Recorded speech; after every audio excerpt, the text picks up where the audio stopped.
T गिरिन्ह विविधि मनिखानी, जगदात माँ भूप जग जानी, सरिता सकल बहहीं बरबारी, शीतल अमल स्वाद सुखकारी। कि प्रभु तीनों गुणों से अतीत हैं, तीनों गुण श्री राम को टच नहीं कर पाते, रज तम सत, कोई भी गुण श्री राम को टच नहीं कर पाता, वो इन तीनों गुणों से परे हैं।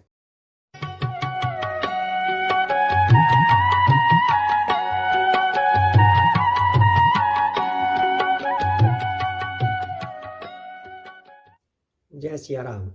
आइए पाठ को आगे बढ़ाते हैं। सबसे पहले हम श्री राम की वंदना करेंगे।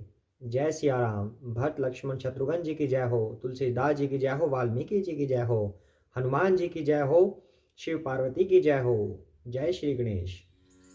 सिया राम जय जय राम, सिया राम जय जय सिया राम, सिया राम जय जय राम, सिया राम जय जय सिया राम, सिया राम जय जय राम, सिया राम जय जय राम, सिया राम जय जय राम, सिया राम जय जय राम, सिया राम जय जय राम, सिया राम जय जय सिया राम। हे राम मेरे राम, सिया राम जय जय राम। जय सिया राम। जय श्री कृष्ण चैतन्य प्रभु नित्यानंद, श्री अद्वैत गदाधर शिव सादि गौर भक्त वृंदा। हरे कृष्ण कृष्ण कृष्ण हरे हरे, हरे राम राम राम हरे हरे। जय सिया राम। तो क्या किया हमने लास्ट टाइम, कहाँ तक कथा आ गई थी। श्री राम ने अपने सभी सखाओं को, मित्रों को विदा कर दिया था राज्याभिषेक के बाद, और लास्ट में निषाद राजगुरु को विदा किया और उनसे कहा कि मेरा निरंतर स्मरण करते रहना और धर्म के आचरण के अनुसार ही आज्ञा कार्य करना। उसके बाद श्री राम ने राज्य स्टार्ट किया और श्री राम के राज्य का वर्णन किया गया कि वहाँ पर कोई भी गरीब नहीं है, कोई दुखी नहीं है, किसी को किसी प्रकार का भय नहीं है, एक दूसरे के उपकार को मानने वाले हैं, सभी अपने अपने पार्टनर के साथ यानी कि पति पत्नी आपस में ईमानदारी से रहते हैं। तो ऐसा वर्णन किया गया था श्री राम राज्य का। अब श्री राम राज्य का कुछ और पार्ट रह गया, वो अब करते हैं। जय श्री राम। दंड जतिन्ह कर भेद जहां, नर्तक नृत्य समाज, जीतहु मन ही सुनिए अस रामचंद्र के राज। श्री रामचंद्र जी के राज्य में दंड केवल सन्यासियों के हाथ में है। यानी कि एक बात का वर्णन किया गया था कि सभी ब्राह्मणों के चरणों में शरण पाने वाले हैं श्री राम के राज्य में, और भेद नाचने वालों के नृत्य समाज में है, और जीतो शब्द केवल मन के जीतने के लिए ही सुनाई पड़ता है। अर्थात जीतना मतलब मटेरियल चीजों के लिए जीतना नहीं है, किसी की किसी से लड़ाई हो गई उसमें जीतना, लड़ाई में जीतना, या किसी चीज में होड़ लगी है उस कंपटीशन में जीतना, ये सब जीत नहीं थी वहां पर। जीत शब्द का मतलब ही यह था कि केवल मन को जीतना या किसी दूसरे का मन को जीतना, अर्थात अच्छा व्यवहार करना। जीत शब्द सिर्फ वहां पे था। अर्थात राजनीति में शत्रुओं को जीतने तथा चोर डाकुओं आदि को दमन करने के लिए साम दान दंड भेद, ये 4 उपाय किए जाते हैं। तो क्या मतलब है इनका कि साम दान दंड भेद, इन चीजों का प्रयोग नहीं किया जाता था। इन चीजों के प्रयोग करने की जरूरत ही नहीं होती थी, क्योंकि सभी सुखपूर्वक रहते थे, एक दूसरे के प्रति कृतज्ञ भावना से रहते थे, अच्छा व्यवहार करते थे। राम राज्य में कोई शत्रु ही नहीं है, इसलिए जीतो शब्द केवल मन के जीतने के लिए कहा जाता है। कोई अपराध करता ही नहीं, इसलिए दंड किसी को नहीं होता। दंड शब्द केवल सन्यासियों के हाथ में रहने वाले दंड के लिए ही रह गया है। यानी कि दंड वो सन्यासियों के हाथ में एक होता है ना दंड, उसको दंड बोलते हैं, पर किसी की पनिशमेंट नाम का कोई शब्द नहीं था कि किसी को पनिश करना, दंड देना किसी को, क्योंकि उसकी जरूरत ही नहीं पड़ती थी, कोई अपराध ही नहीं करता था। और अपराध क्यों नहीं करता था? किसी को जरूरत नहीं थी अपराध करने की, सभी सुखी थे, जरूरत ही नहीं, किसी को चोरी करने की जरूरत नहीं, एकदम सभी सुखी थे। तथा सभी अनुकूल होने के कारण भेद नीति की आवश्यकता ही नहीं रह गई। जैसे आजकल कास्टिज्म सिस्टम बना दिया है, आरक्षण बना दिया है कि इस चीज उनको पहले प्रेफरेंस देंगे, उसको देंगे, उस समय पे ऐसा कुछ था ही नहीं, किसी से कोई भेद नहीं था, सभी इक्वल थे, एक समान थे, किसी को कोई दिक्कत ही नहीं थी किसी प्रकार की। तो कह रहे हैं कि भेद नीति की आवश्यकता नहीं थी। भेद शब्द केवल सुर ताल के भेद के लिए ही काम आता था, यानी कि भेद नाम का शब्द सुर ताल के अलावा किसी दूसरी चीज के लिए प्रयुक्त नहीं होता था। फुलही फरही सदा तरुकानन, रहही एक संग गज पंचानन, खग मृग सहज बयरु बिसराई, सबन्नी परस्पर प्रीति बढ़ाई। वनों में वृक्ष सदा फूलते और फलते हैं, हाथी और सिंह एक साथ रहते हैं। अब आज की बात अगर हम करें, शेर और हाथी कभी एक साथ नहीं रह सकते। शेर शिकार कर देगा हाथी का, हालांकि हाथी बड़ा होता है साइज में, पर शेर शिकार कर देता है, हिरण का शिकार कर देता है। पर उस समय हिरण शेर इकट्ठे रह सकते थे, हाथी शेर इकट्ठे रह सकते थे। यहाँ पे यही वर्णन किया गया, हाथी और सिंह इकट्ठे रहते थे। पक्षी और पशु सभी ने स्वाभाविक वैर भूलकर आपस में प्रेम बढ़ा लिया है। कुजही खग मृग नाना वृंदा, अभय चरही बन करही आनंदा, शीतल सुरभि पवन बहमंदा, गुंजत अली लय चली मकरंदा। पक्षी मीठी बोली बोलते हैं, कूजते हैं, मीठी बोली बोलते हैं। भांति भांति के पशुओं के समूह वन में निर्भय विचरते हैं। किसी को किसी का डर नहीं है कि शेर आ जाएगा मुझे खा जाएगा, ऐसा किसी को डर नहीं था, और सभी आराम से विचरते हैं और आनंद करते हैं। शीतल मंद सुगंधित पवन चलती रहती है, भौरें पुष्पों का रस लेकर चलते हुए गुंजार करते जाते हैं। इतना मनोरम दृश्य, ऐसा था राम राज्य, किसी को कोई तकलीफ ही नहीं। अगर हम आज के टाइम में इस राम राज्य की कल्पना करें कि हमें भी श्री राम के राज्य जाना है, तो उसका सिर्फ और सिर्फ एक ही उपाय है। श्री राम के राज्य में अगर जाना है तो हमें भक्ति करनी होगी और इस जन्म मरण के चक्र से छुटकारा पाना होगा। तो श्री राम राज्य का अनुभव करने के लिए हमें भक्ति करनी होगी और इस जन्म मरण के चक्र से छुटकारा पाना होगा, तभी हम राम राज्य में जा सकते हैं। इस कलयुग में राम राज्य पॉसिबल नहीं है। जय सिया राम। लता बिटप मांगे मधु चमही, मन भावतो धेनु पयस्त्र वही, शशि संपन्न सदा रह धरनी, त्रेता भई कृत जुग कै करनी। बेलें और वृक्ष मांगने से ही मधु टपका देते हैं, गोएं मनचाहा दूध देती हैं, धरती सदा खेती से भरी रहती है।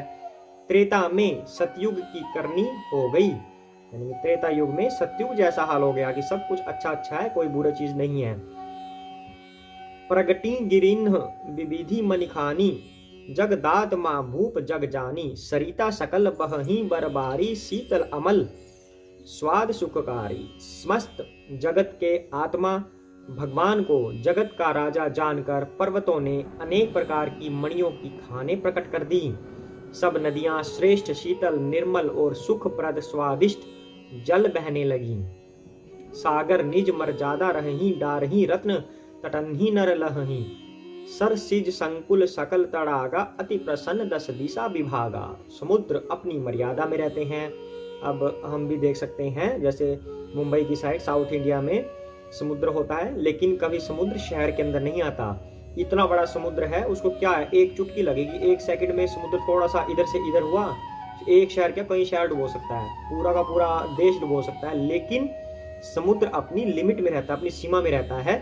वही बात कह रहे हैं कि समुद्र अपनी मर्यादा में रहते हैं। वे लहरों के द्वारा किनारों पर रत्न डाल देते हैं। आजकल क्या डालते हैं, कबाड़ कूड़ा ये डालते हैं आजकल। समुद्र के पास खड़े होकर हम देखें, लहरें क्या लेके आती हैं, कबाड़ लाती हैं, क्योंकि इस कलयुग ने इतना गंद मचाया हुआ है, समुद्र को भी नहीं छोड़ते, समुद्र में भी हम कबाड़ डाल देते हैं, तो कबाड़ देते हैं। और श्री राम के टाइम में क्या था, रत्न आभूषण देते थे। समुद्र थोड़ा इधर उधर होते थे और रत्न आभूषण किनारों पर छोड़ देते थे। ये बात श्री रामचरितमानस कह रही है। जिन्हें मनुष्य पा जाते हैं, सब तालाब कमलों से परिपूर्ण हैं, दसों दिशाओं के विभाग अर्थात सभी प्रदेश अत्यंत प्रसन्न हैं। विधु महीपुर मयूखन्ही, रवि तप जेतने ही काज, मागे बारिद देही जल रामचंद्र के राज। श्री रामचंद्र जी के राज्य में चंद्रमा अपनी अमृतमयी किरणों से पृथ्वी को पूर्ण कर देते हैं। सूर्य उतना ही तपते हैं जितने की आवश्यकता होती है, अर्थात बहुत ज्यादा गर्मी नहीं करते सूर्य की पसीने छूट गए, क्या किया जाए, एसी चलाया जाए। तब तो एसी था भी नहीं, किसी एसी की आवश्यकता ही नहीं थी। अगर ऐसा भी नहीं था कि सूर्य आए ही ना, कपड़े ही ना सूखें, ठीक है, इस तरह का भी नहीं था। जितनी आवश्यकता थी सूरज उतना ही तपते थे, चंद्रमा की जितनी आवश्यकता थी चंद्रमा उतना ही होते थे। और मेघ मांगने से जल देते थे। आजकल क्या होता है, आजकल तो बारिश ही बहुत कम हो गई है, अलग अलग टाइम पे आती है, गलत टाइम पे बारिश आती है। जब फसल काटने का टाइम आ गया तब बारिश आ गई, यानी कि वो फसल सारी बर्बाद कर दी, उस समय बारिश आ जाती है। तब क्या था, जब हम मांगते थे, प्रजा मांगती थी कि हे बादल देव, हे मेघराज बारिश दीजिए, तो बारिश आ जाती थी। जब जहां जितना चाहिए उतना ही जल देते थे मेघ। इतना अच्छा था श्री राम का राज्य। कोटिन बाजी मेद प्रभु कीने, दान अनेक द्विजन कह दीने, श्रुति पथ पालक धर्म धुरंधर, गुणातीत अरु भोग पुरंदर। प्रभु श्री राम जी ने करोड़ों अश्वमेध यज्ञ किए और ब्राह्मणों को अनेकों दान दिए। श्री रामचंद्र जी वेद मार्ग के पालने वाले, धर्म की दूरी को धारण करने वाले, प्रकृति जन्य सत्व रज और तम तीनों गुणों से अतीत और भोगों में इंद्र के समान हैं। कह रहे हैं कि इंद्र जितना भोग करते हैं उससे ज्यादा कई गुना ज्यादा श्री राम के बाद भोग था, लेकिन फिर भी श्री राम उनके प्रति वशीभूत नहीं थे। श्री राम के पास वो सब था, है, रहेगा। श्री राम ही उन चीजों को उत्पन्न करने वाले हैं, लेकिन श्री राम उनके आदि नहीं हैं। तो कह रहे हैं कि प्रभु तीनों गुणों से अतीत हैं। तीनों गुण श्री राम को टच नहीं कर पाते, रज तम सत, कोई भी गुण श्री राम को टच नहीं कर पाता, वो इन तीनों गुणों से परे हैं। पति अनुकूल सदा रह सीता, शोभा खानी सुशील विनीता, जानती कृपा सिंधु प्रभुताई, सेवती चरण कमल मन लाई। शोभा की कान, सुशील और विनम्र सीता जी सदा पति के अनुकूल रहती हैं। वे कृपा सागर श्री राम जी की प्रभुता महिमा को जानती हैं और मन लगाकर उनके चरण कमलों की सेवा करती हैं। यद्यपि गृह सेवक सेवकिनी, विपुल सदा सेवा विधि गुनी, निज कर गृह परि चर्चा करई, रामचंद्र आयसु अनुसरई। यद्यपि घर में बहुत से दास और दासियां हैं और वे सभी सेवा की विधि में कुशल हैं, तथापि यानी कि तब भी स्वामी की सेवा का महत्व जानने वाली श्री सीता जी घर की सब सेवा अपने ही हाथों से करती हैं और श्री रामचंद्र जी की आज्ञा का अनुसरण करती हैं। जेहि विधि कृपा सिंधु सुख मानई, सोई कर श्री सेवा विधि जानई, कौशल्यादि सासु गृह माही, सेवई सबन्य मान मद नाही। कृपा सागर श्री रामचंद्र जी जिस प्रकार से सुख मानते हैं, श्री जी वही करती हैं। श्री जी किसे कहा गया है? सीता माता को, क्योंकि वे सेवा की विधि को जानने वाली हैं। घर में कौशल्या आदि सभी सासुओं की सीता जी सेवा करती हैं। उन्हें किसी बात का अभिमान और मद नहीं है।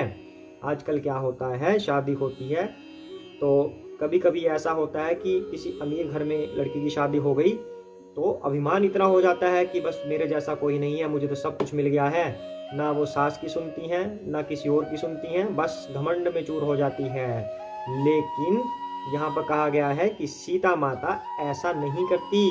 सीता माता के पास सब कुछ है, सब पूरी दुनिया, पूरी ब्रह्मांड, सृष्टि, आध्यात्मिक लोग, भौतिक लोग, सभी लोगों के स्वामी जिनके पति हैं, उन्हें किसी बात का घमंड नहीं है। और हमारे इस कलयुग में, भौतिक जगत में किसी को जरा सा कुछ मिल जाए उसमें ही घमंड से परिपूर्ण हो जाते हैं। लेकिन सीता माता बिल्कुल भी विनम्र हैं, बिल्कुल भी घमंडी नहीं है और सबकी सेवा करती हैं। जय सिया राम। आज के लिए इतना ही करते हैं। जय सिया राम।